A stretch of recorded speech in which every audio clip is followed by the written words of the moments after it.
قوم سمود کی طرف ان کے بھائی صالح کو بھیجا تو صالح نے کہا کہ اے قوم، اللہ ہی کی عبادت کرو، اس کے سوا تمہارا کوئی معبود نہیں۔ تمہارے پاس تمہارے پروردگار کی طرف سے ایک معجزہ آ چکا ہے، یعنی یہی اللہ کی اونٹنی تمہارے لیے معجزہ ہے، تو اسے آزاد چھوڑ دو کہ اللہ کی زمین میں چرتی پھرے، اور تم اسے بری نیت سے ہاتھ بھی نہ لگانا، ورنہ عذاب علیم تمہیں پکڑ لے گا۔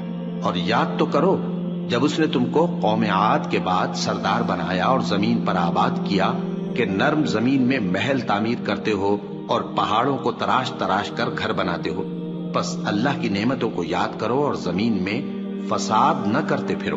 تو ان کی قوم میں سردار لوگ جو تکبر کرتے تھے، غریب لوگوں سے جو ان میں سے ایمان لے آئے تھے، کہنے لگے، بھلا تم یقین کرتے ہو کہ صالح اپنے پروردگار کی طرف سے بھیجے گئے ہیں؟ انہوں نے کہا، ہاں، جو چیز وہ دے کر بھیجے گئے ہیں ہم اس پر بلا شبہ ایمان رکھتے ہیں۔ تو سرداران مغرور کہنے لگے کہ جس چیز پر تم ایمان لائے ہو ہم تو اس کو نہیں مانتے۔ آخر انہوں نے اس اونٹنی کو مار ڈالا اور اپنے پروردگار کے حکم سے سرکشی کی، اور کہنے لگے کہ صالح، جس چیز سے تم ہمیں ڈراتے تھے، اگر تم اللہ کے پیغمبر ہو تو اسے ہم پر لے آؤ۔